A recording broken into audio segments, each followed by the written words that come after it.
Tidak ada yang pernah menyangka bahwa acara syukuran atas pengangkatan suami saya menjadi direktur utama akan berubah menjadi malam di mana seluruh keluarganya panik menelepon saya tanpa henti, meninggalkan lebih dari 80 panggilan tak terjawab. Namun, yang selamanya terpatri dalam ingatan saya bukanlah dering telepon yang tak kunjung berhenti itu, melainkan momen ketika ibu mertua saya, sambil menunjuk lurus ke wajah kedua orang tua saya, berteriak keras di hadapan puluhan tamu. "Di sini sudah sempit. Biar orang tuamu ke dapur saja dan makan di sana." Rumah yang tadinya riuh mendadak diliputi keheningan yang mencekam. Ayah dan ibu saya membeku di tempat. Suami saya menundukkan kepalanya, dan saya justru tertawa. Tawa yang sangat pelan, tetapi itu adalah tawa seseorang yang baru saja memutuskan untuk mengakhiri penghinaan yang telah berlangsung bertahun-tahun. Saya meraih tangan kedua orang tua saya dan berjalan lurus menuju pintu keluar dari rumah keluarga suami, di bawah tatapan heran seluruh kerabat. 1 jam kemudian, ketika ayah dan ibu saya duduk di sebuah restoran bintang 5 di jantung kota Jakarta, dengan meja mewah terhidang di hadapan mereka, sesuatu yang bahkan tak pernah berani mereka impikan, situasi yang sangat berbeda sedang terjadi di rumah suami saya. Lampu menyala sepanjang malam.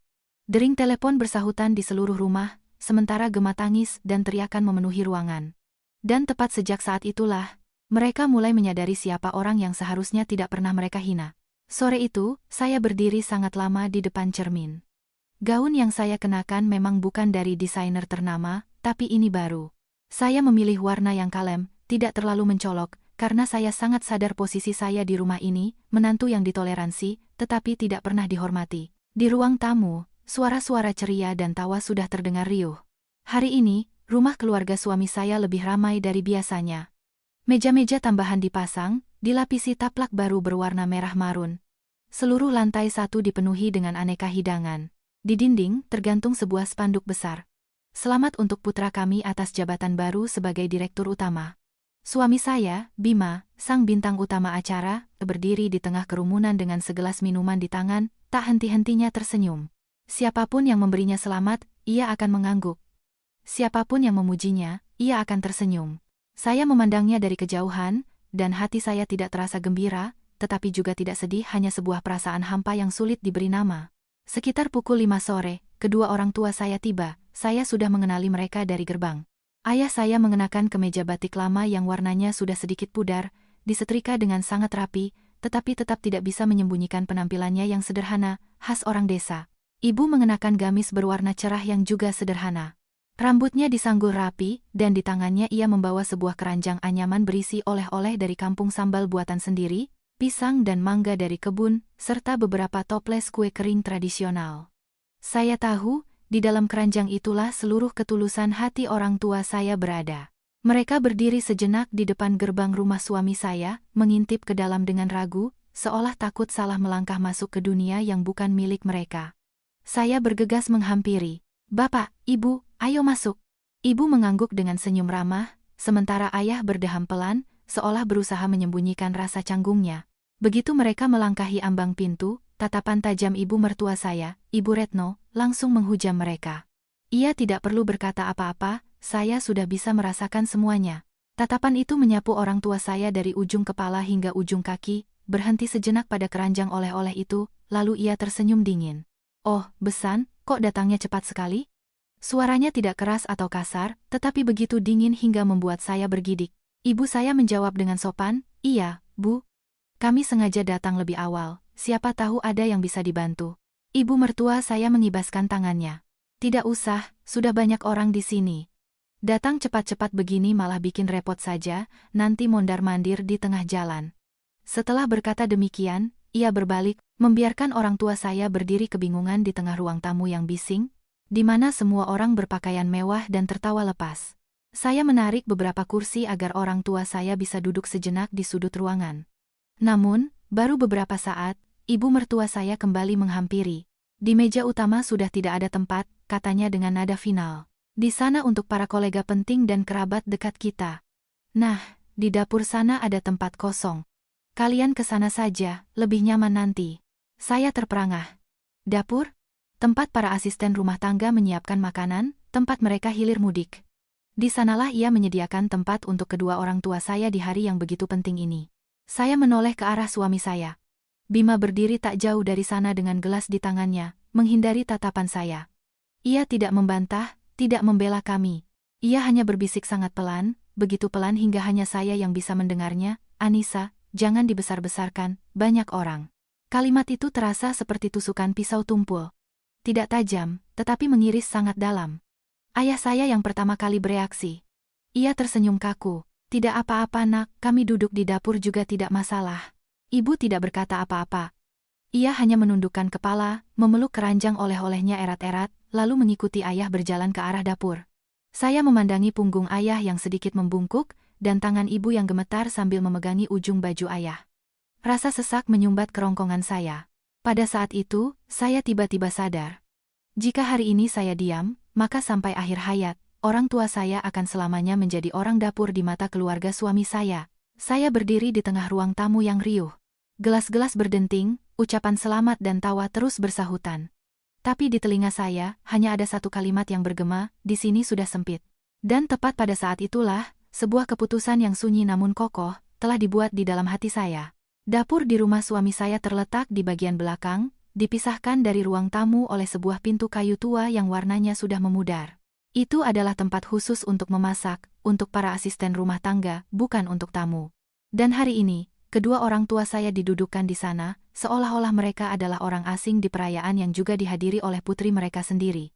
Saya berdiri di ruang tamu, mengintip dari celah pintu dapur.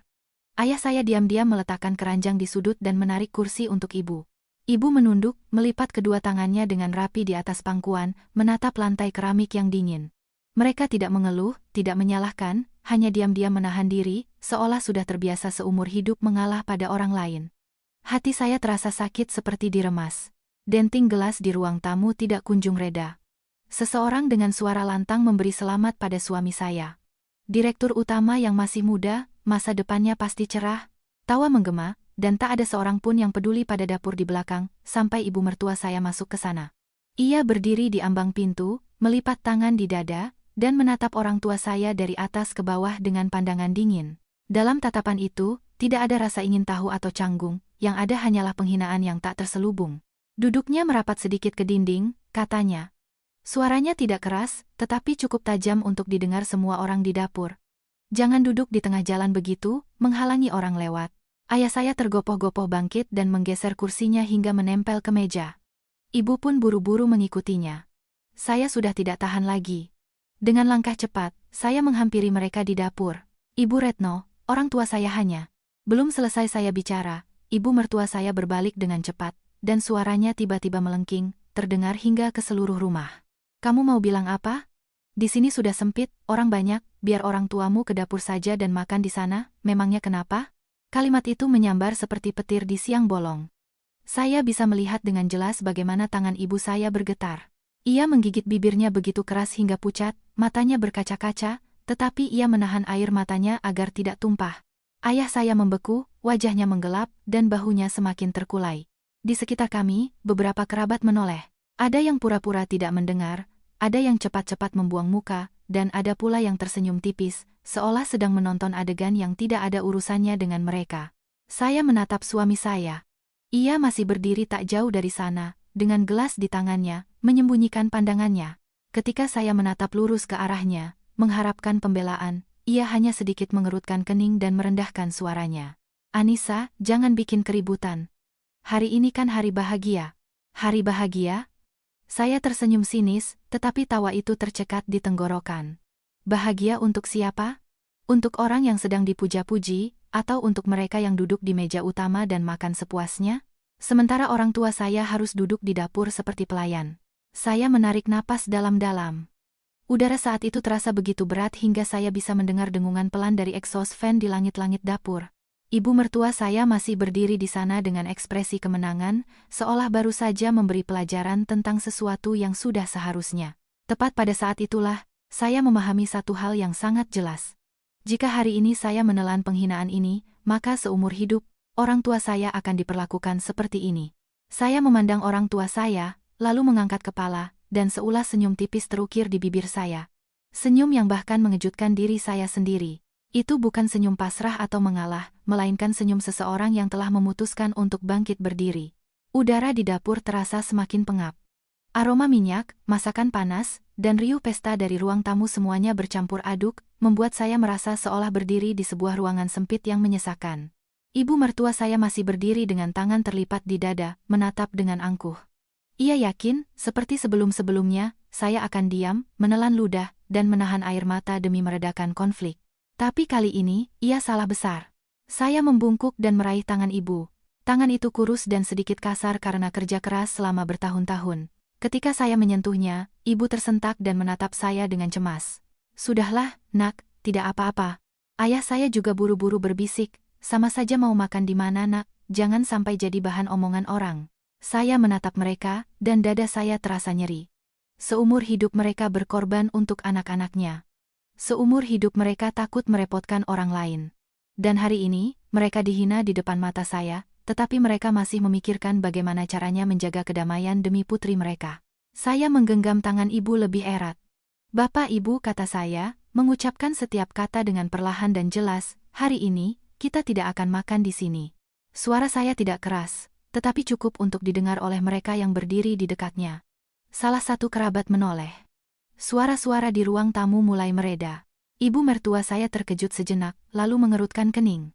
"Apa katamu?" Saya menegakkan tubuh, menggandeng kedua orang tua saya, dan berjalan keluar dari dapur.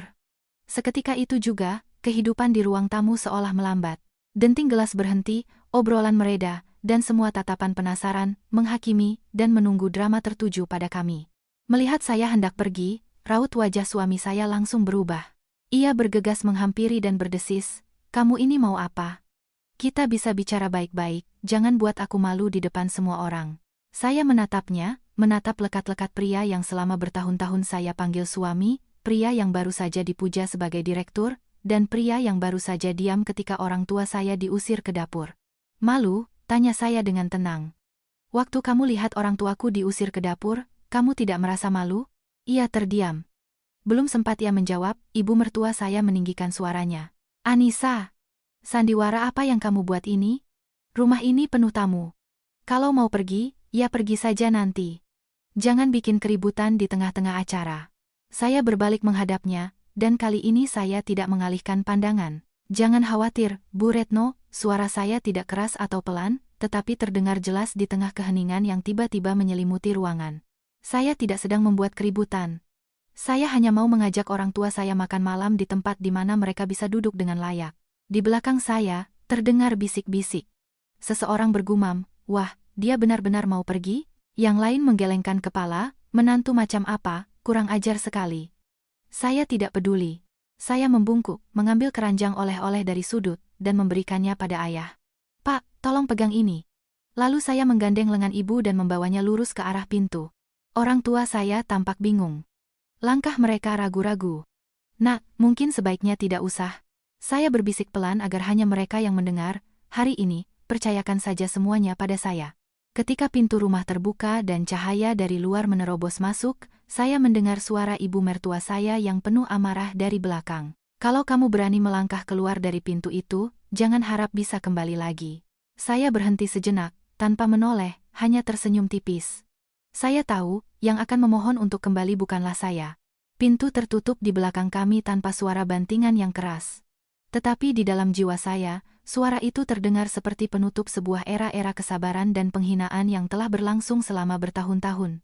Di luar, hari sudah mulai gelap. Jalanan di depan rumah masih ramai oleh lalu lalang kendaraan. Cahaya kekuningan dari lampu jalan memantul di aspal yang basah. Udara di luar terasa lebih sejuk daripada di dalam rumah, tetapi orang tua saya berjalan perlahan, canggung, seperti orang yang baru saja melakukan kesalahan. Ayah berhenti, menoleh ke sekeliling, dan bertanya pelan, "Sekarang kita mau kemana, nak?" Ibu menarik lengan baju saya dengan cemas. "Mungkin kita cari penginapan murah saja untuk semalam, besok baru kita pikirkan lagi. Kamu ini bikin masalah jadi besar.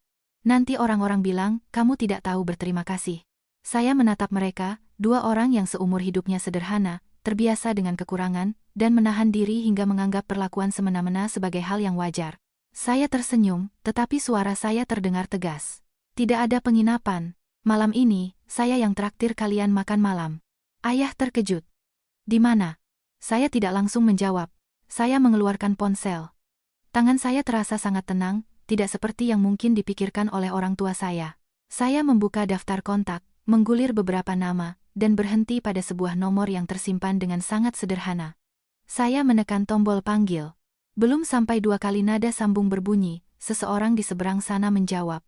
Ya, selamat malam. Suara seorang pria muda terdengar sangat sopan dan jelas bukan suara staf biasa. Selamat malam, kata saya singkat. Tolong siapkan satu ruang VIP untuk 3 orang, sekarang juga. Hening sejenak di seberang sana. Lalu terdengar jawaban yang sigap.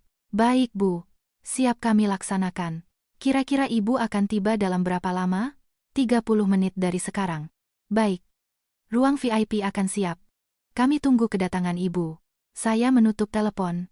Orang tua saya menatap saya dengan kebingungan total. Ibu bertanya pelan, kamu telepon siapa nak? Saya menggandeng lengan Ibu. Suara saya melembut. Nanti juga Ibu dan Bapak tahu. Kami menghentikan sebuah taksi. Mobil itu melaju, meninggalkan rumah yang bermandikan cahaya terang di belakang kami. Tempat di mana pesta masih berlangsung. Tempat di mana orang-orang yang mengangkat gelas bersulang itu, berpikir saya tidak akan berani melangkah lebih jauh dari ambang pintu. Di dalam taksi, tidak ada yang bicara. Ayah menatap keluar jendela. Lampu-lampu malam kota Jakarta berkelebat cepat di wajahnya yang berkerut, sementara Ibu menggenggam tangan saya erat-erat, seolah takut saya akan melakukan sesuatu yang tidak bisa diperbaiki. Taksi berhenti di depan sebuah gedung megah. Fasadnya terang benderang, dengan papan nama sebuah hotel dan restoran elit yang berkilauan di tengah kegelapan malam, di jantung kawasan bisnis ibu kota. Ayah mengangkat kepala dan terpana.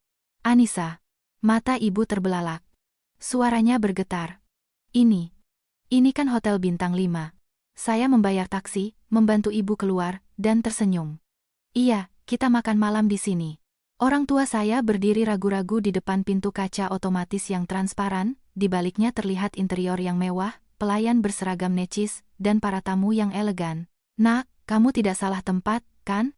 Tanya ayah lagi, seolah tidak percaya dengan apa yang dilihatnya. Saya menggelengkan kepala. Pada saat itu, pintu otomatis terbuka. Seorang pria berjas hitam dengan langkah cepat menghampiri kami dan membungkuk hormat. Ibu Anissa, selamat datang. Ruangannya sudah siap. Silakan Ibu dan tamu-tamu Ibu mengikuti saya.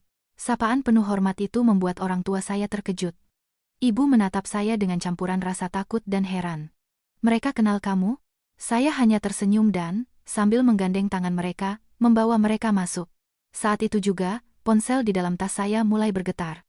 Satu panggilan, lalu yang kedua. Saya tidak menjawab, karena saya tahu, di rumah suami saya, kepanikan yang sesungguhnya baru saja dimulai. Pintu ruang privat tertutup, benar-benar memisahkan kami dari keramaian restoran. Di dalam, cahaya yang lembut dan hangat menerangi sebuah meja bundar yang dilapisi taplak putih bersih. Gelas-gelas berisi air dan serbet yang terlipat rapi sudah tertata di atasnya. Setiap detailnya begitu sempurna hingga orang tua saya hanya bisa berdiri mematung, ragu-ragu untuk duduk. Ibu melihat sekeliling. Suaranya merendah menjadi bisikan. Nak, di sini harganya pasti selangit. Kita pesan yang sedikit saja, ya. Ayah mengangguk setuju. Iya, sekadar makan saja, lalu kita pergi. Bapak sama ibumu ini makan apa saja juga tidak apa-apa. Saya menarik kursi untuk mereka dan tersenyum. Malam ini, pesan apapun yang Bapak dan Ibu mau, jangan khawatir soal uang, semua saya yang urus. Ibu tampak ragu. Kamu bilang begitu, Ibu malah makin takut. Saya tidak menjelaskan apa-apa, hanya menuangkan air untuk mereka dan duduk di seberangnya. Saya bersikap begitu tenang, seolah ini adalah makan malam biasa. Seorang pelayan masuk dan membungkuk sopan. Ini menunya Bu, apakah Ibu ingin memilih sendiri, atau biar chef kami yang menyiapkan hidangan spesial yang cocok untuk tamu-tamu Ibu? Orang tua saya saling berpandangan dengan canggung. Saya menjawab tanpa ragu. Minta tolong chef siapkan saja hidangan yang mudah dicerna dan tidak terlalu berminyak, sesuatu yang cocok untuk orang tua. Baik, Bu. Pelayan itu undur diri, meninggalkan kami dalam keheningan. Ibu menatap saya lama dengan pandangan yang gamang. Kenapa kamu bisa bicara dengan mereka sesantai itu? Saya tersenyum lembut. Nanti setelah makan, saya ceritakan semuanya. Hidangan disajikan satu persatu. Tampilannya begitu indah hingga ayah tidak bisa menahan diri untuk berkomentar. Makanan secantik ini, sayang sekali kalau dimakan. Tapi setelah mencicipinya, ibu mengangguk-angguk puas. Enak, dan tidak berminyak sama sekali. Melihat pemandangan itu, hati saya sedikit lega. Setidaknya, pada saat ini, orang tua saya duduk di meja yang layak, tidak ada yang mengusir mereka, dan tidak ada yang memandang mereka dengan sebelah mata. Dan saat itulah, ponsel di saku saya bergetar lagi. Sekali, dua kali, lalu tanpa henti. Saya melirik layar, nama suami saya muncul. Saya meletakkan ponsel dengan layar menghadap ke bawah. Kurang dari semenit, layarnya menyala lagi. Kali ini, ibu mertua. Lalu, salah satu kerabat mereka. Saya tidak mengangkatnya. Ayah memperhatikan hal itu dan bertanya pelan. Ada masalah, nak? Saya menggeleng. Tidak ada yang penting. Tapi ponsel itu tidak mau diam. Ibu menatap saya dengan cemas. Mungkin sebaiknya kamu jawab. Kalau menelepon terus-terusan begitu, jangan-jangan ada apa-apa. Saya tetap tenang. Kalau memang penting, mereka akan bicara baik-baik. Sekarang, kita makan dulu saja. Saya berkata begitu, tetapi di dalam hati, saya tahu persis bahwa suasana di rumah suami saya kini telah berubah total. Pestanya pasti sudah terhenti, suami saya dihujani pertanyaan, dan ibu mertua saya mulai sadar bahwa situasinya tidak baik. Seseorang yang terbiasa memerintah tidak akan bisa tenang ketika tiba-tiba diabaikan. Ponsel bergetar beberapa kali lagi, lalu senyap. Saya meminum air, memandangi orang tua saya makan dengan lahap, dan berpikir, tunggu saja 1 jam lagi, dan panggilan-panggilan ini akan berubah dari hardikan menjadi permohonan. Sejak pintu tertutup di belakang saya, belum lewat 10 menit, tetapi suasana di rumah suami saya sudah tidak lagi meriah. Meja-meja masih penuh dengan hidangan, makanan masih hangat, dan anggur masih terisi di gelas-gelas, tetapi obrolan keras dan tawa telah lenyap. Percakapan perlahan terputus, dan para tamu mulai melirik ke arah pintu tempat saya baru saja membawa orang tua saya pergi. Suami saya, Bima, berdiri di tengah ruang tamu dengan ponsel di tangan. Wajahnya semakin pucat setiap kali nada sambung berbunyi tanpa ada yang menjawab. Ia sudah menelepon saya untuk yang ke-10 kalinya, tanpa hasil. Salah satu kerabat mendekatinya dan bertanya dengan suara pelan, "Bim, istrimu benar-benar pergi?" Bima mengangguk ragu, berusaha menjaga wibawanya. Dia cuma lagi emosi sedikit, nanti juga kembali. Tapi ia sendiri tidak percaya pada kata-katanya. Ibu mertua saya duduk di kursi utama dengan wajah muram.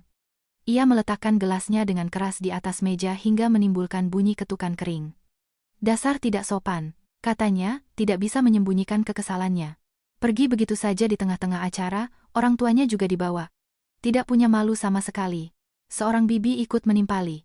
Memang anak muda zaman sekarang. Terlalu dimanja. Harusnya dari awal dipegang erat-erat. Namun, beberapa pandangan mulai berubah. Paman Bima, yang duduk lebih dekat ke pintu, mengerutkan kening. Ya, tapi kalau boleh jujur, mengusir besan ke dapur di depan banyak tamu begini, siapa yang bisa terima? Kalimat itu bagai duri dalam daging. Ibu mertua saya langsung menoleh tajam ke arahnya. Apa maksud Bapak? Ini rumah saya. Saya bebas menentukan siapa duduk di mana. Memangnya kenapa? Paman itu tidak menjawab, hanya menggelengkan kepala. Tepat pada saat itu, ponsel ibu mertua saya berdering. Ia melihat layar, mengerutkan kening. Nomornya tidak dikenal. Ia mengangkatnya, suaranya masih ketus. "Halo, siapa ini?" Orang di seberang sana berbicara dengan sangat cepat. Hanya dalam beberapa detik, raut wajah ibu mertua saya berubah drastis. Terlihat jelas bagaimana tangan yang memegang ponsel itu mulai gemetar. Tolong ulangi apa yang Anda katakan," tanyanya dengan suara lirih. Keangkuhannya lenyap seketika. Ruang tamu perlahan menjadi hening. Bima mendekati ibunya. "Bu, ada apa?" Ibu Retno memberi isyarat agar ia diam, matanya terpaku pada ponsel. "Tidak mungkin. Anda pasti salah," gumamnya buru-buru. "Apa hubungannya ini dengan acara hari ini?" Ia menutup telepon dan saat itu juga, ia seolah ambruk di kursinya, seperti semua tenaganya terkuras habis. "Sebenarnya ada apa, Bu?" Suara Bima menjadi tegang. Ibu mertua saya menatapnya, dan untuk pertama kalinya, matanya memancarkan kengerian yang tulus. "Dari bank. Mereka bilang ada masalah serius dengan dokumen perusahaan, minta pemeriksaan segera." "Masalah apa?" Bima mengerutkan kening. "Perusahaan kita baik-baik saja." Ibu mertua saya menggeleng. Mereka tidak menjelaskan. Mereka hanya bilang ini ada hubungannya dengan orang yang berada di balik semua ini. Suasana di ruangan itu langsung berubah. Para tamu mulai berbisik-bisik. Ada yang berdiri dengan alasan sudah waktunya pulang. Ada yang diam-diam melirik jam, merasa tidak nyaman. Bima mengeluarkan ponselnya dan menelepon wakilnya. Nada sambung berbunyi sangat lama. "Halo, ini saya. Di kantor semua aman?" Jawaban di seberang sana sangat singkat. Bima membeku. "Apa katamu?" Suaranya pecah menjadi teriakan. Para mitra minta penandatanganan kontrak ditunda? Ia menutup telepon dan menatap ibunya. Bu, beberapa investor tiba-tiba membekukan kerjasama tanpa penjelasan. Ibu Retno menelan ludah. Ia memandang berkeliling ruangan yang tadinya begitu riuh, dan kini penuh dengan wajah-wajah cemas yang menunggu. Dan untuk pertama kalinya dalam hidupnya, ia teringat satu detail yang sangat sepele, yang sebelumnya tidak pernah ia perhatikan, menantunya, dari awal hingga akhir, tidak mengucapkan satupun kata kasar. Ia hanya tersenyum, lalu pergi. Dengan tangan gemetar, Ibu Retno menekan nomor saya. Nada sambung berbunyi, tetapi tidak ada yang mengangkat. Di luar, malam sudah benar-benar larut. Lampu di dalam rumah masih menyala, tetapi tak ada lagi yang berniat mengangkat gelas.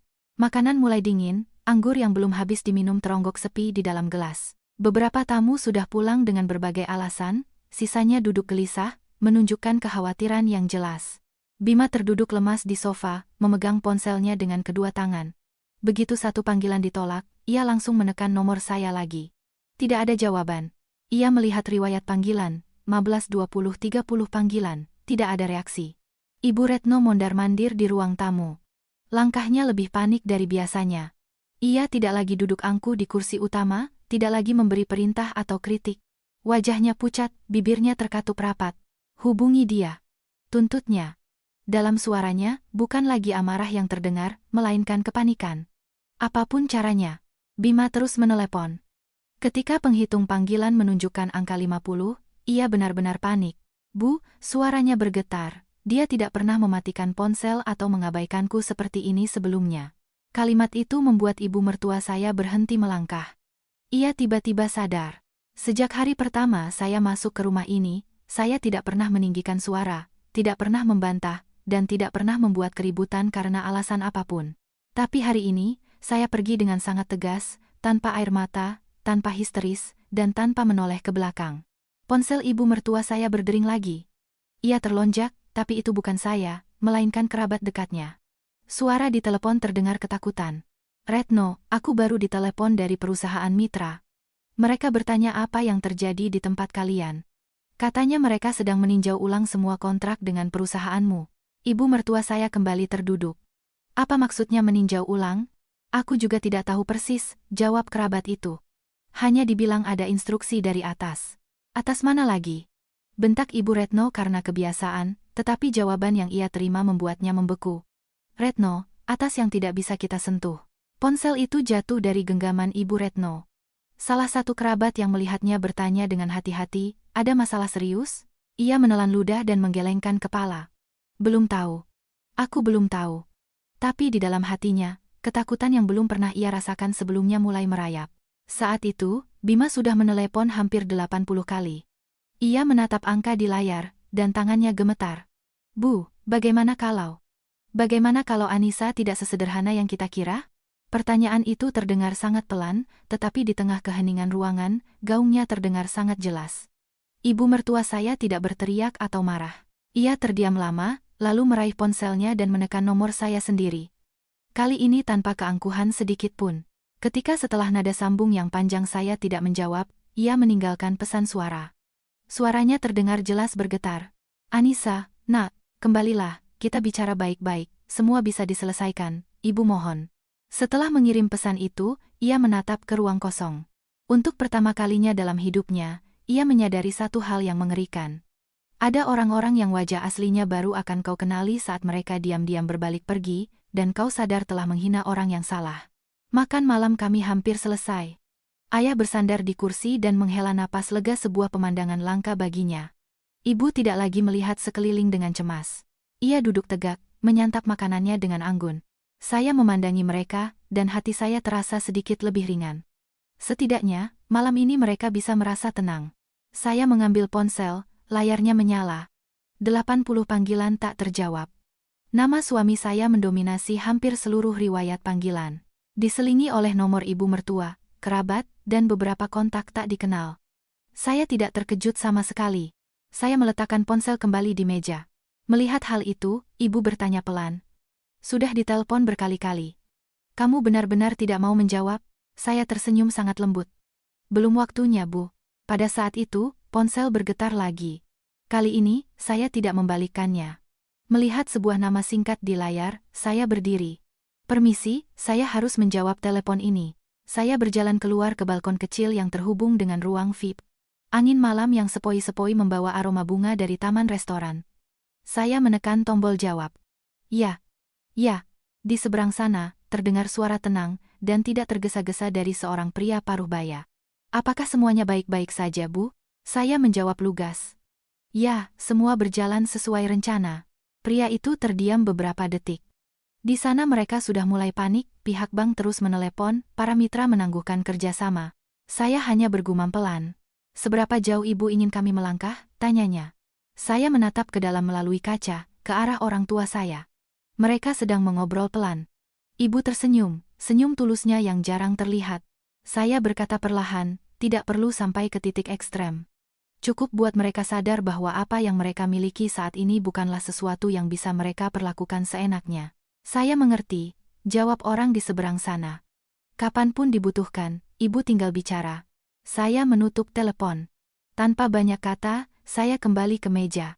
Ayah mengangkat pandangannya. Siapa yang menelepon, Nak? Saya duduk.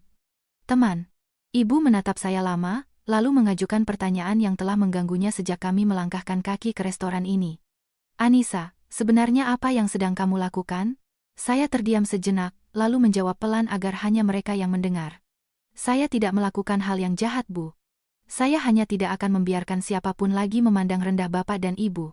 Ayah menatap saya dengan campuran rasa cemas dan bangga, tetapi tidak bertanya lebih jauh. Ponsel bergetar lagi. Sebuah pesan masuk. Saya melihat sekilas notifikasi pesan suara dari ibu mertua. Terdengar jelas bagaimana suaranya bergetar, setiap napasnya yang terengah-engah. Anissa, ibu tahu ibu salah. Pulanglah, kita bicara. Saya tidak mendengarkannya sampai selesai. Saya mematikan layar. Karena saya tahu pasti, malam ini mereka akan terus menelepon. Dan ketika saya muncul di hadapan mereka lagi, saya bukan lagi menantu yang bisa diusir ke dapur. Makan malam sudah lama berakhir. Seorang pelayan membawakan teh hangat, meletakkan teko di atas meja tanpa suara, lalu pergi. Orang tua saya duduk berdampingan, pelan-pelan membahas hidangan yang baru saja mereka nikmati, seolah badai di luar dinding restoran ini tidak pernah ada. Saya melirik jam, hampir pukul 10 malam. Ponsel di tangan saya bergetar lagi. Kali ini saya tidak mematikannya. Nama suami saya bersinar di layar, bersama angka 83 panggilan tak terjawab. Saya berdiri. Saya akan menjawab telepon ini. Saya menjauh dari meja, berdiri di dekat jendela besar yang menghadap ke area parkir di bawah. Lampu-lampu mobil berkelip-kelip di dalam kegelapan. Saya menerima panggilan itu. Hello. Hanya satu kata singkat. Tapi di seberang sana, Bima seolah meledak. Kamu di mana? Teriaknya dengan suara parau. Kenapa tidak mengangkat telepon? Kamu sadar tidak apa yang terjadi di sini? Saya menunggu beberapa detik, lalu bertanya dengan sangat tenang. Kamu menelepon karena khawatir padaku, atau karena keluargamu sedang ada masalah? Ia terdiam. Apa maksudmu? Tanyanya bingung. Aku suamimu. Tentu saja aku khawatir padamu. Saya tertawa kecil. Sangat pelan, tetapi dingin. Kalau kamu memang khawatir padaku, kata saya perlahan, waktu ibumu menyuruh orang tuaku makan di dapur, kamu tidak akan diam saja. Di seberang sana tidak ada lagi teriakan, hanya napas yang berat. Anissa, di sana banyak orang. Aku tidak berpikir semuanya akan jadi begini. Suaranya melemah. Jadi begini bagaimana? Tanya saya. Begini karena para mitra membekukan kontrak, atau karena bank terus-terusan menelepon? Ia terperangah. Kamu tahu semuanya. Menurutmu, kenapa aku bisa tahu? Saya balas bertanya. Hening. Lalu ia berbicara dengan nada yang nyaris memohon. Anissa, pulanglah. Kita duduk dan bicara baik-baik. Ibuku juga ketakutan. Dia titip pesan. Tolong berhenti. Potong saya, tidak meninggikan suara, tetapi tegas. Aku tidak akan pulang. Setidaknya, bukan untuk meminta maaf. Ia tercekat. Kamu terlalu membesar-besarkan masalah. Pekerjaanku, posisi direktur ini bukan main-main. Saya menatap tangan saya sendiri. Tangan itu bahkan tidak gemetar. Tahu tidak, kata saya, menekankan setiap kata. Aku tidak pernah berniat menghancurkan kariermu. Tapi aku juga tidak pernah menyangka kalau kursimu itu ternyata begitu rapuh. Hening yang panjang. Saya bisa mendengar dengan jelas bagaimana ia menelan ludah. Siapa kamu sebenarnya? Tanyanya, nyaris berbisik. Saya tidak menjawab langsung, hanya mengucapkan satu kalimat. Ingat satu hal. Semua yang kamu miliki hari ini bukanlah sesuatu yang memberimu hak untuk menginjak-injak harga diri orang tuaku. Setelah berkata demikian, saya menutup telepon. Tanpa memberinya kesempatan untuk berkata apa-apa lagi. Saya kembali ke meja. Ibu menatap saya, tidak bertanya apa-apa, hanya mengangguk pelan seolah sudah mengerti segalanya. Saya duduk dan mengangkat cangkir teh hangat. Hati saya sangat tenang, karena saya tahu, sejak detik ini, orang yang paling ketakutan dalam situasi ini bukan lagi saya. Setelah panggilan itu terputus, Bima hanya bisa berdiri di tengah ruang tamu seperti disambar petir.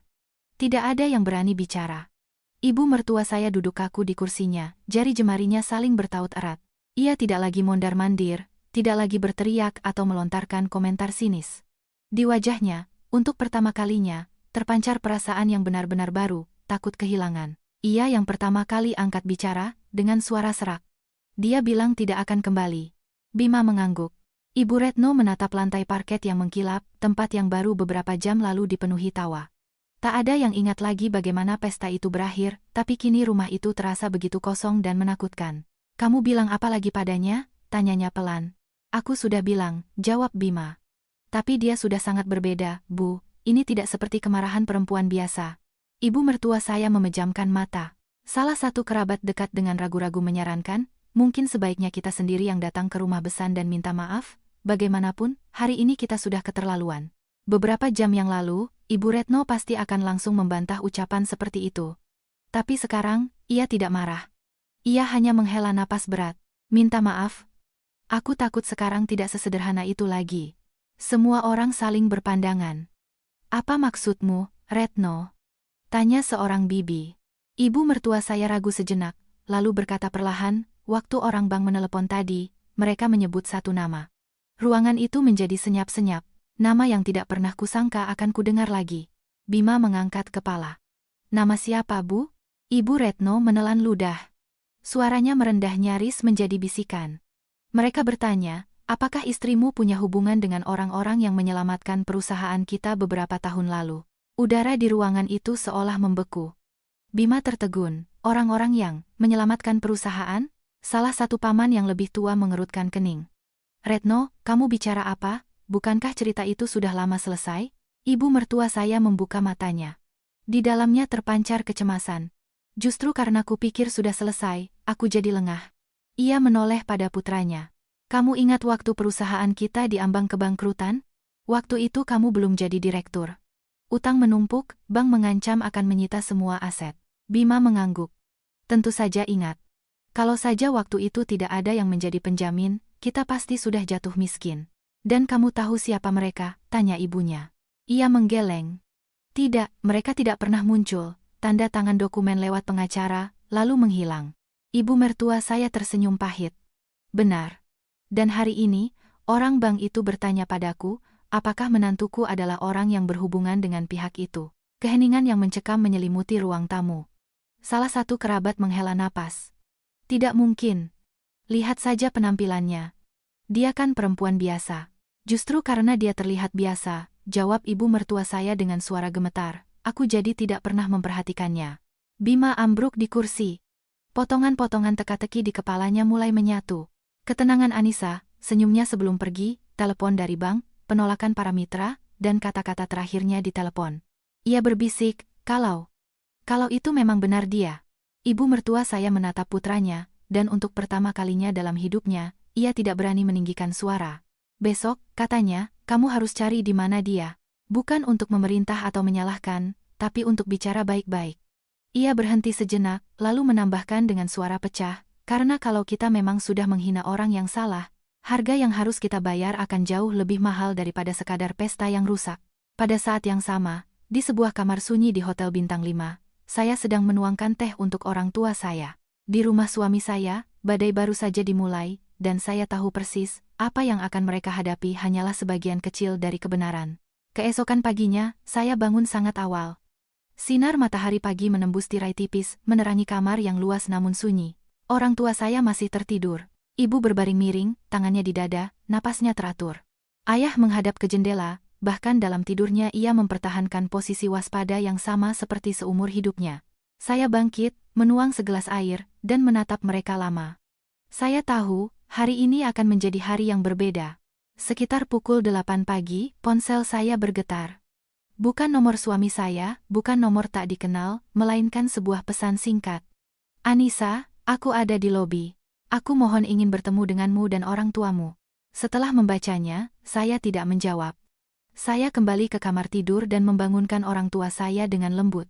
Bu, Pak, Ibu, yang masih setengah sadar, bertanya, ada apa, nak? Saya tersenyum. Ada yang ingin bertemu dengan Bapak dan Ibu. Ayah duduk di tempat tidur, secara refleks merapikan kerah pijamannya, kebiasaan seseorang yang seumur hidup berusaha tidak merepotkan siapapun. Dari pihak suamimu, ya? Saya mengangguk. Ibu terdiam. Sesaat kemudian, ia menghela napas pelan. Baiklah, memang harus dibicarakan agar semua jelas. Kami turun ke lobi. Pagi itu, suasana hotel sangat tenang. Para petugas berdiri tegak di belakang meja resepsionis. Cahaya kuning yang lembut menciptakan suasana damai. Ibu mertua saya duduk di sebuah sofa dekat jendela besar. Ia mengenakan setelan sederhana, riasan tipis, dan rambutnya ditata rapi, sama sekali berbeda dari sosok nyonya rumah yang angkuh dan suka memerintah yang kemarin malam membagikan perintah di tengah pesta. Melihat kami, ia sontak berdiri, tetapi langsung membeku. Pandangannya bertemu dengan pandangan orang tua saya, lalu segera tertunduk ke lantai. Bukan karena sopan santun, tetapi karena ia tidak berani menatap wajah besannya. Ia yang pertama kali bicara. Suaranya serak. Saya datang terlalu pagi. Mohon maaf. Ayah saya mengangguk pelan. Tidak apa-apa. Hanya 2 kata, tetapi ketegangan sedikit mereda. Ibu duduk di kursi, meletakkan tasnya dengan rapi di sampingnya. Ia tidak menatap ibu mertua saya, tidak menunjukkan kekesalan. Hanya saja, tidak ada lagi rasa takut dan sikap tunduk dalam dirinya. Saya duduk di hadapannya. Beberapa detik, semua terdiam. Akhirnya, Ibu Retno angkat bicara. Kemarin, saya yang salah. Suaranya terdengar jelas di lobi yang luas itu. Ia menundukkan kepala. Saya mengatakan hal-hal yang tidak seharusnya. Saya bertindak bodoh dan sombong. Saya tidak menjawab. Orang tua saya juga. Ia meremas kedua tangannya erat-erat dan melanjutkan. Saya minta maaf kepada Bapak dan Ibu. Maaf karena sudah menyakiti hati kalian. Ia menoleh ke arah orang tua saya, tetapi pandangannya masih belum berani terangkat terlalu tinggi. Ibu menatapnya lama, lalu berkata pelan namun sangat jelas, kami tidak butuh permintaan maaf Anda demi diri kami sendiri. Ibu mertua saya terdiam dan mengangkat kepala. Kami hanya meminta, lanjut Ibu, agar di kemudian hari, Anda tidak lagi memandang rendah siapapun, terutama orang tua dari menantu Anda. Ia tidak meninggikan suara, tidak menyalahkan, tetapi setiap katanya tepat sasaran. Ibu mertua saya mengangguk-angguk. Ya, saya mengerti. Kemudian ia menoleh ke arah saya. Suaranya menjadi lebih pelan. Anissa, bisakah kita bicara berdua saja? Saya menatapnya dan tidak lagi melihat keangkuhan yang biasa, hanya seorang wanita yang takut kehilangan apa yang selama ini ia anggap sebagai haknya. Kita tidak perlu punya rahasia, jawab saya. Bicaralah di sini. Ia ragu sejenak, tapi kemudian mengangguk. Baik, apa yang terjadi dengan perusahaan? Apakah itu perbuatanmu? Saya tidak menyangkal atau membenarkan. Saya hanya berkata, saya tidak melakukan sesuatu yang berlebihan. Saya hanya mengembalikan semuanya ke tempatnya. Ia menelan ludah. Bisakah kamu menghentikannya? Untuk pertama kalinya sejak pertemuan ini, saya menatap lurus ke matanya. Itu tergantung apakah hari ini kalian benar-benar sudah mengerti di mana letak kesalahan kalian. Henning. Ibu mertua saya duduk diam untuk waktu yang sangat lama. Akhirnya, ia berkata nyaris berbisik, memang benar, ada orang-orang yang tidak boleh diremehkan. Saya berdiri. Orang tua saya perlu istirahat, kata saya. Sisanya kita bicarakan nanti. Ibu Retno juga berdiri, mundur selangkah. Terima kasih sudah mau mendengarkanku. Ketika kami berbalik, saya tahu pasti. Sejak detik ini, keseimbangan kekuatan dalam hubungan kami telah berubah selamanya. Kami baru saja akan beranjak ketika dari arah pintu masuk terdengar langkah kaki yang tergesa-gesa. Bima muncul, kemejanya kusut, dasinya sedikit miring, dan wajahnya menunjukkan kelelahan yang luar biasa setelah malam tanpa tidur. Ia berhenti ketika melihat ibunya berdiri di hadapan orang tua saya. Ibunya tidak berteriak, tidak memerintah, melainkan berdiri dengan kepala tertunduk, ia terpaku. Mungkin ia tidak pernah membayangkan akan melihat pemandangan seperti ini. Ibunya bersuara, serak dan berat. kamu sudah datang. Dalam suaranya tidak ada lagi nada seorang jenderal. Hanya kelelahan yang tak berujung. Bima menoleh ke arah orang tua saya. Ayah berdiri tegak, tangannya di belakang punggung, pandangannya tenang. Ibu duduk di kursi, santai, tanpa rasa takut seperti kemarin di dapur. Ia perlahan menundukkan kepala. Maafkan saya, Pak, Bu. Dua kata itu terasa lebih sulit diucapkan daripada yang ia bayangkan. Ini salah saya, tambahnya lebih pelan. Kemarin saya tidak bisa melindungi Bapak dan Ibu. Saya menatapnya tanpa rasa senang atau puas, hanya merasakan jarak yang semakin jauh. Ayah saya mengangguk. Yang sudah, biarlah berlalu. Tapi ada hal-hal yang tidak boleh terulang. Ibu menambahkan dengan lembut, kami tidak menuntut permintaan maaf demi gengsi, kami hanya menuntut rasa hormat. Bima menelan ludah. Ia menoleh ke arah saya. Anissa, ayo kita pulang, kita perlu bicara. Saya menggelengkan kepala. Tidak hari ini. Ia tampak bingung. Lalu kapan? Saya menatap lurus ke matanya, tanpa mengalihkan pandangan. Ketika kamu sudah mengerti satu hal sederhana, kamu adalah suamiku, tapi pertama-tama, aku adalah putri dari orang tuaku. Kata-kata itu membuatnya membeku. Ibu mertua saya menatap putranya, lalu menatap saya, dan akhirnya berkata, dia benar. Ia kembali menoleh ke orang tua saya. Hari ini, saya ingin mengundang Bapak dan Ibu untuk makan siang yang layak, bukan untuk menebus kesalahan, tetapi sebagai tanda hormat. Ayah menatap ibu dengan bertanya. Ibu mengangguk sangat tipis. Kami terima undangannya. Tapi sebagai orang tua dari putri kami, bukan sebagai kerabat miskin yang diusir ke dapur. Ibu mertua saya membungkuk lagi. Tentu. Makan siang itu berlangsung dalam suasana yang sama sekali berbeda. Tidak ada yang duduk lebih tinggi atau lebih rendah. Tidak ada meja utama atau pandangan meremehkan. Orang tua saya duduk dengan punggung tegak dan berbincang santai. Bima diam-diam menyajikan makanan untuk mereka. Setiap gerakannya hati-hati, seolah ia sedang belajar kembali menjadi manusia. Dan saya hanya mengamati, karena di dalam hati saya, sebuah keputusan final telah matang. Setelah makan siang, saya berdiri. Saya akan mengantar orang tua saya ke kamar. Bima mengikuti saya. Suaranya terdengar memohon. Anissa, jangan tinggalkan aku. Saya menatapnya lama. Aku tidak pergi.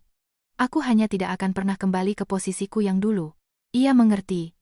Dan untuk pertama kalinya, saya melihat di matanya bukan kemarahan, melainkan ketakutan yang nyata akan kehilangan. Sore hari berlalu dengan tenang. Orang tua saya masuk ke kamar untuk beristirahat. Pintu tertutup dengan sangat lembut, tetapi bagi saya, pintu itu menjadi batas tak kasat mata antara apa yang dulu saya terima dan apa yang tidak akan pernah lagi saya tolerir. Bima berdiri di koridor. Ia menunggu, tidak memanggil, tidak menarik tangan saya, hanya berdiri seperti seseorang yang sadar bahwa ia telah terlalu lama menempati posisi yang salah. Saya keluar. Aku ingin bicara, ia yang pertama kali memecah keheningan. Suaranya rendah. Mari kita perjelas semuanya. Saya mengangguk, kami duduk di area santai yang kecil. Tidak ada siapa-siapa di sekitar kami, tidak ada ibunya, tidak ada orang tua saya. Hanya dua orang yang pernah menjadi suami istri. Apa rencanamu selanjutnya? Tanyanya. Saya tidak langsung menjawab. Saya mengajukan pertanyaan balasan. Seandainya kemarin aku tidak berdiri dan membawa orang tuaku pergi, apakah kamu akan berpikir untuk meminta maaf pada mereka? Ia terdiam. Keheningan itu adalah jawabannya. Kalau begitu, kata saya perlahan, jangan tanya apa rencanaku. Tanyakan pada dirimu sendiri, apakah kita masih berada di pihak yang sama? Ia mengangkat kepala. Aku memilihmu. Saya menatap lurus ke arahnya. Tidak. Ia terkejut. Seseorang yang berada di pihakku, lanjut saya, akan berdiri di sampingku di saat yang paling sulit, bukan saat ia berisiko kehilangan segalanya. Ia menunduk dan mengepalkan tangannya. Aku salah, tapi aku bisa memperbaiki semuanya. Kamu bisa memperbaiki satu perbuatan, kata saya. Tapi bisakah kamu mengubah kebiasaan seumur hidupmu? Ia tidak menjawab. Saat itu, ayah saya keluar dari kamar. Ia tidak menguping, hanya merasa kami sudah terlalu lama di luar. Ia mendekati kami dan memberi isyarat agar kami tetap duduk. Ayah menatap Bima lama, tanpa celaan, tanpa kata-kata kasar. Itu adalah tatapan seorang pria yang telah menjalani hidup yang panjang. Tahu tidak, ayah memulai dengan suaranya yang berat dan tenang, kenapa kemarin Bapak diam saja? Bima menggeleng. Karena Bapak ingin melihat, apakah kamu mengerti di mana posisimu. Kalimat itu membuat suami saya tersentak. Ayah melanjutkan, menekankan setiap kata. Menjadi seorang suami itu bukan berarti berdiri di pinggir agar tidak ada keributan. Menjadi seorang suami itu artinya memilih pihak yang benar, bahkan jika itu berarti harus melawan yang lain. Keheningan yang mencekam. Putriku, ayah menatap saya, sejak kecil sudah tahu apa itu kesulitan. Dia menikah bukan untuk hidup kaya. Dia hanya butuh seseorang yang tidak akan membiarkan orang tuanya dihina. Ayah menatap Bima lagi.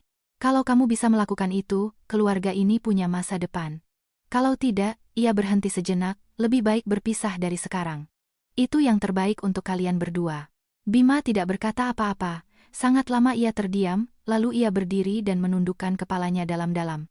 Saya mengerti. Tanpa pembelaan, tanpa bujukan. Hanya dua kata. Saya menatapnya. Di dalam hati saya, tidak ada lagi kemarahan atau harapan buta. Hanya akal sehat yang jernih.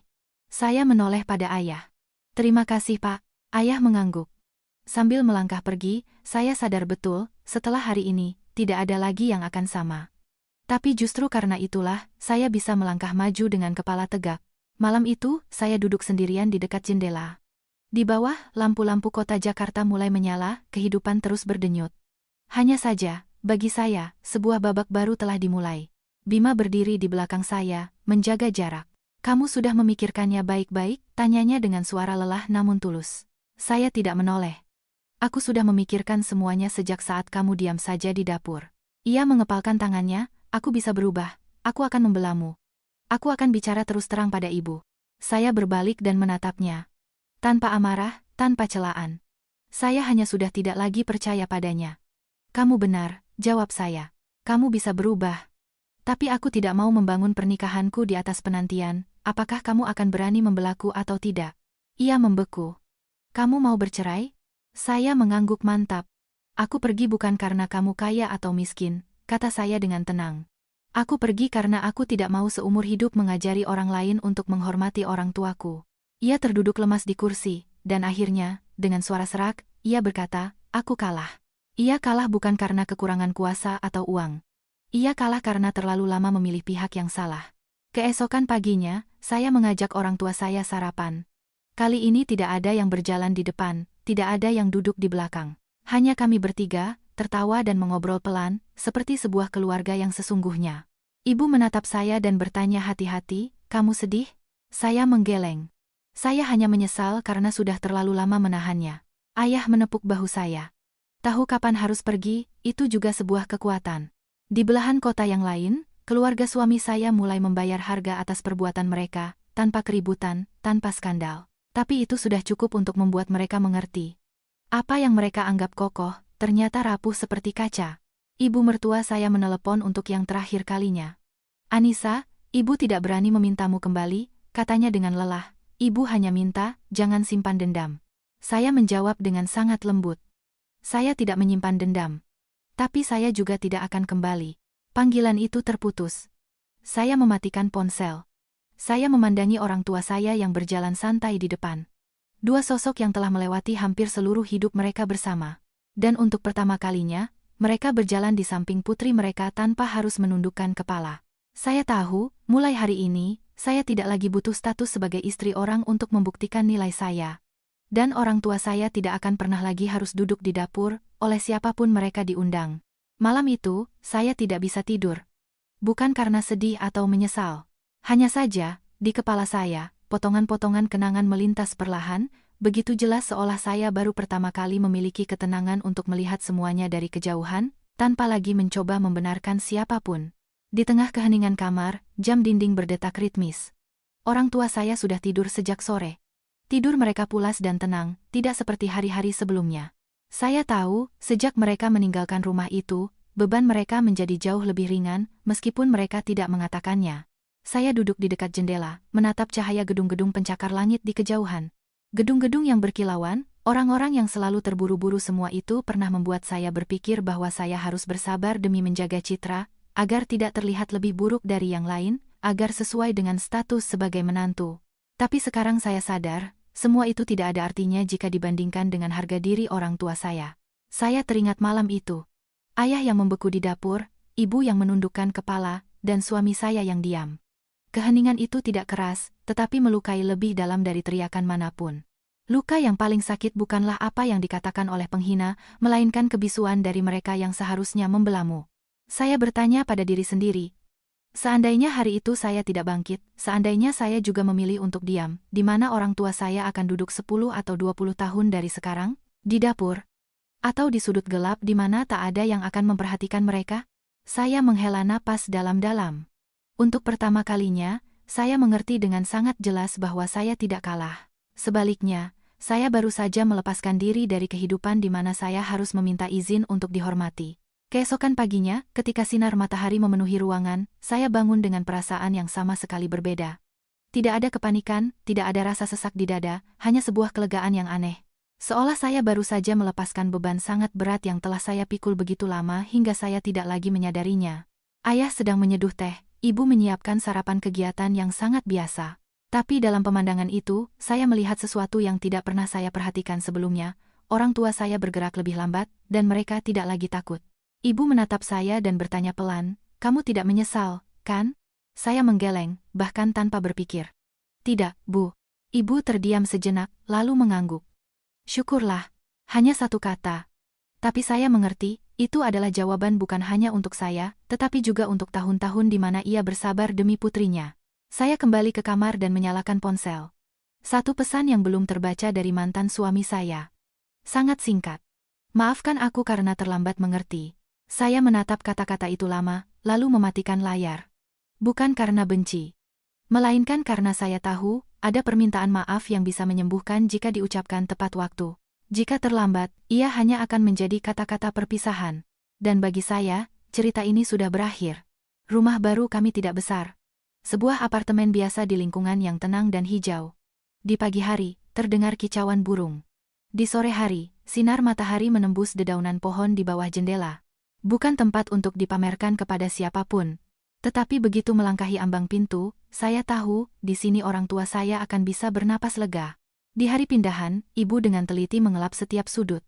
Bukan karena kotor, tetapi karena kebiasaan. Ayah menatap pot-pot tanaman tua yang dibawa dari desa, sesekali melirik ke jendela, seolah memastikan apakah tempat ini cukup tenang untuk ditinggali selamanya. "Apartemennya tidak besar," kata ayah dengan tenang. "Tapi cukuplah untuk hidup." Saya mengerti, bagi ayah, itu artinya di sini mereka tidak perlu membungkuk di hadapan siapapun. Hari-hari berikutnya, kehidupan mengalir perlahan. Pagi hari, ayah bangun lebih awal, menyirami tanaman tanpa terburu-buru, tanpa melirik jam.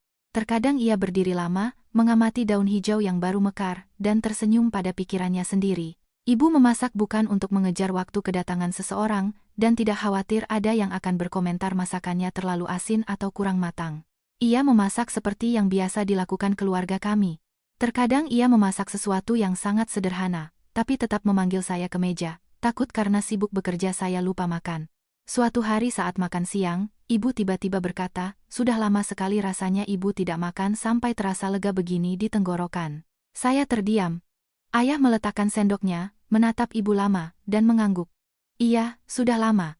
Tidak ada yang perlu menjelaskan, tetapi kami bertiga mengerti. Selama bertahun-tahun sebelumnya, semewah apapun meja makan, selalu ada sesuatu di dalam hati yang membuat napas terasa sesak. Sore hari, ibu sering duduk di dapur, merapikan pakaian lama. Bukan karena hemat, tapi karena ia terbiasa hidup sederhana. Tapi kali ini, saya melihat sesuatu yang berbeda dalam dirinya. Ketenangan. Tidak ada lagi kewaspadaan. Ia tidak lagi melihat ke sekeliling. Ia melakukan semuanya tanpa tergesa-gesa, seolah akhirnya ia punya waktu untuk hidup bagi dirinya sendiri. Suatu hari, seorang tetangga datang untuk meminjam garam dan bertanya, "Tinggal sama putrinya, ya Bu?" Ibu tersenyum hangat. "Iya, ini putri saya." Tanpa penjelasan berlebihan, tanpa pembelaan. Dalam suaranya terdengar kebanggaan yang dulu jarang berani ia tunjukkan. Malam harinya, kami bertiga duduk di depan televisi. Ayah, seperti biasa, tertidur di tengah-tengah film. Ibu menyelimutinya dengan selimut tipis. Gestur itu biasa, tetapi tidak ada lagi kegugupan seperti dulu. Saya menatap mereka dan tiba-tiba menyadari satu hal yang membuat hati saya terenyuh. Ternyata, yang dibutuhkan orang tua saya selama bertahun-tahun hanyalah sebuah tempat di mana mereka bisa hidup dengan tenang. Tidak perlu kekayaan, tidak perlu menjadi lebih baik dari siapapun. Hanya perlu tidak diinjak-injak. Sebelum tidur, ibu masuk ke kamar saya dan berkata pelan, "Jangan khawatirkan kami, Nak. Ibu sekarang sudah merasa cukup." Saya meraih tangannya.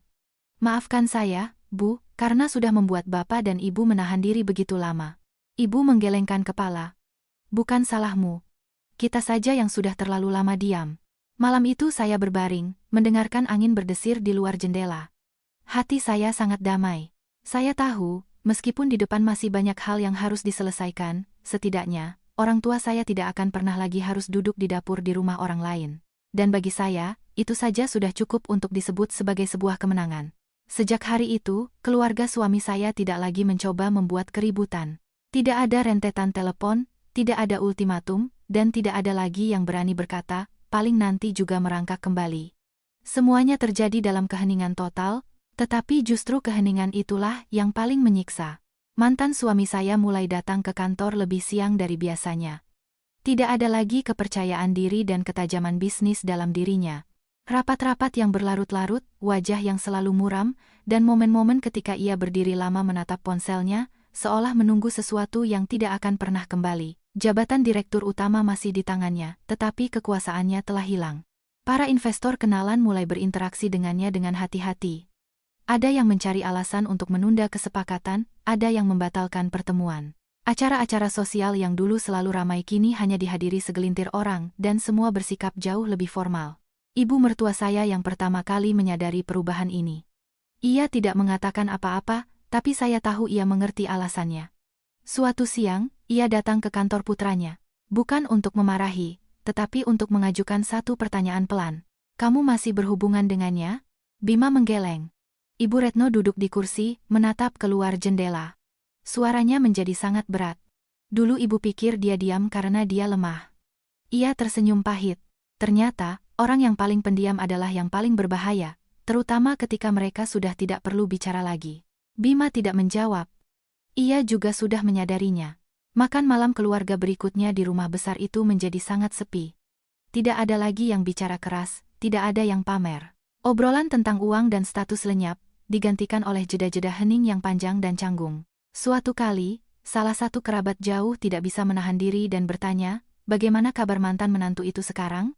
Ibu Retno meletakkan garpunya dan berkata dengan sangat perlahan, dia hidup dengan baik.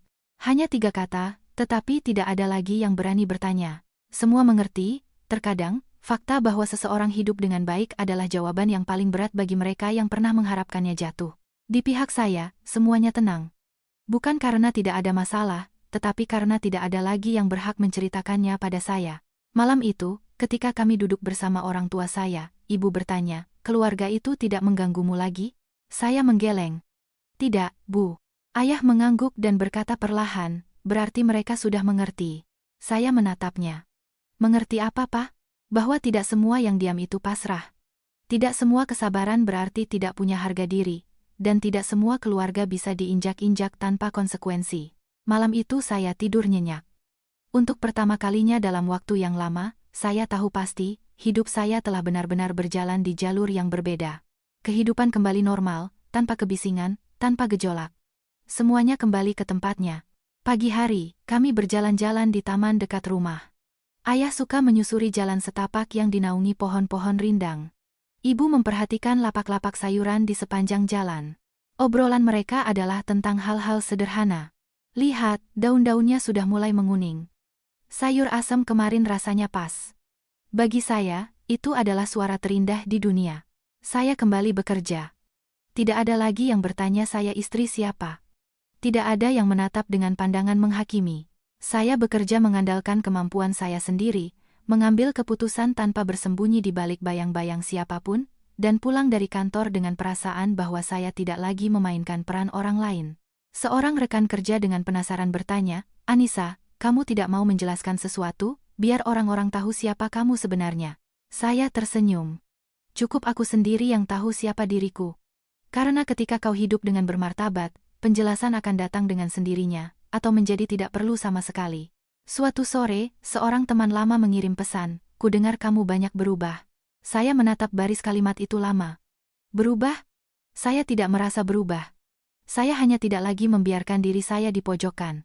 Tidak seperti dulu, saya tidak lagi takut pada pandangan orang lain, tidak lagi takut kehilangan muka atau dianggap tidak tahu berterima kasih. Ternyata, semua ketakutan itu hanya ada ketika kau sendiri yang membiarkannya ada. Suatu malam saat makan malam, ibu meletakkan sepotong ikan goreng di piring saya dan berkata, melihatmu sekarang nak, hati ibu jadi ikut senang. Ayah mengangguk. Kamu tidak perlu membuktikan apa-apa pada siapapun. Kamu sudah hidup dengan benar. Dua kalimat itu menggantikan semua pujian di dunia. Malam itu, saya berdiri di depan cermin. Tanpa riasan tebal, tanpa mencoba menyembunyikan lelah. Hanya seorang perempuan biasa yang mengerti, harga diri tidak bisa ditukar dengan ilusi kebahagiaan keluarga. Saya mematikan lampu dan berbaring. Di kepala saya tidak lagi berputar pertanyaan-pertanyaan.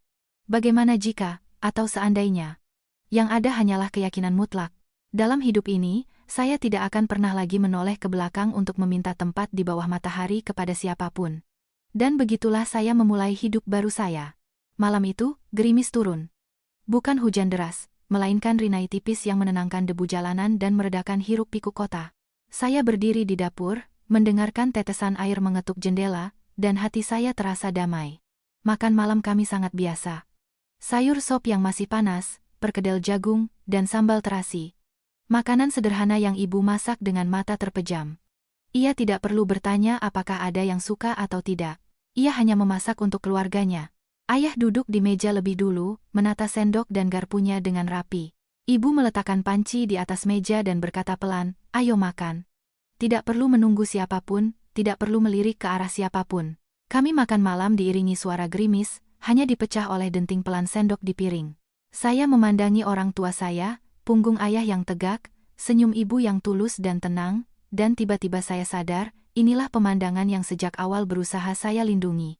Sesaat kemudian, ibu memecah keheningan. Tahu tidak, waktu kita diusir ke dapur itu, ibu tidak marah. Saya terdiam. Ibu hanya merasa sedih. Lanjutnya, melihat saya diam. Saya menunduk. Ayah meletakkan sendoknya dan berkata dengan sangat lembut, "Tapi kamu berdiri dan membawa kami pergi, dan itu sudah cukup." Kata-kata itu membuat tenggorokan saya kembali terasa sesak. Saya memandang dua orang yang rela menahan penghinaan seumur hidup demi saya, dan saya mengerti sesuatu yang sebelumnya bahkan tidak berani saya pikirkan. Jika demi mempertahankan sebuah pernikahan, kau harus mengorbankan harga diri orang tuamu, maka lebih baik tidak usah memiliki pernikahan seperti itu. Ibu menambahkan sepotong perkedel lagi ke piring saya dan tersenyum hangat. Sekarang semuanya sudah baik-baik saja. Biarpun rumah kita kecil, yang penting tidak ada yang harus menundukkan kepala. Di luar jendela, hujan masih turun, tetapi di dalam rumah ini terasa luar biasa hangat. Saya teringat tatapan penuh hina itu, kata-kata berbisa di tengah pesta, dan momen ketika saya, sambil menggandeng tangan orang tua saya, melangkahi ambang pintu rumah itu. Jika waktu bisa diputar kembali, saya akan melakukan hal yang persis sama. Karena sejak detik saya memilih untuk berada di pihak orang tua saya, hidup saya dengan sendirinya memilih untuk berada di pihak saya. Saya mengambil piring dan tersenyum. "Ayo dimakan, nanti sopnya dingin." Ayah mengangguk dan dengan sangat pelan mengucapkan kalimat yang akan saya ingat seumur hidup. Rumah itu tidak harus besar. Yang penting, di dalamnya ada ruang untuk harga diri. Saya sadar, cerita saya ini bukanlah tentang siapa yang menang atau kalah. Ini adalah cerita tentang seseorang yang belajar untuk berdiri tegak, dan tentang sebuah keluarga yang akhirnya duduk di meja makan, di tempat yang memang seharusnya menjadi milik mereka. Hujan di luar jendela perlahan reda, dan di dalam jiwa saya, kedamaian yang mutlak bersemayam. Kisah ini bukan tentang siapa yang lebih hebat dari siapa, atau tentang bagaimana cara membalas dendam. Ia mengingatkan kita pada satu hal yang sangat sederhana, jangan pernah korbankan harga dirimu demi menjaga citra perdamaian. Jangan biarkan siapapun, dengan berlindung di balik kata keluarga, memandang rendah orang tuamu. Terkadang, luka yang paling dalam bukan datang dari teriakan para penghina, melainkan dari kebisuan mereka yang seharusnya berdiri untuk melindungimu. Baik sebagai istri, suami, atau anak, selalu ingat satu hal. Jika sebuah pernikahan membuat orang tuamu harus menundukkan kepala karena malu, maka itu bukanlah kebahagiaan. Itu hanyalah penderitaan yang dibungkus dengan sampul indah bernama keluarga. Dalam hidup ini, kau tidak perlu menjadi yang terbaik. Kau hanya perlu menempati posisimu dan tidak membiarkan orang lain menginjak-injak mereka yang kau cintai. Karena rumah itu tidak harus besar. Yang penting, di dalamnya ada ruang untuk harga diri. Jika cerita ini menyentuh hati Anda, jika Anda pernah memilih diam demi keluarga, atau sebaliknya, berdiri tegak untuk membela orang tua Anda, berikan suka pada video ini agar lebih banyak orang yang mengetahuinya. Tinggalkan pemikiran Anda di kolom komentar dan bagikan video ini kepada mereka yang mungkin membutuhkannya. Dan jangan lupa untuk berlangganan kanal Kisah Senja, agar kita bisa bersama-sama menyimak cerita-cerita kehidupan yang mendalam dan tulus tentang ikatan keluarga, pernikahan, dan martabat manusia. Terima kasih telah menyimak hingga akhir. Sampai jumpa di episode berikutnya di kanal Kisah Senja.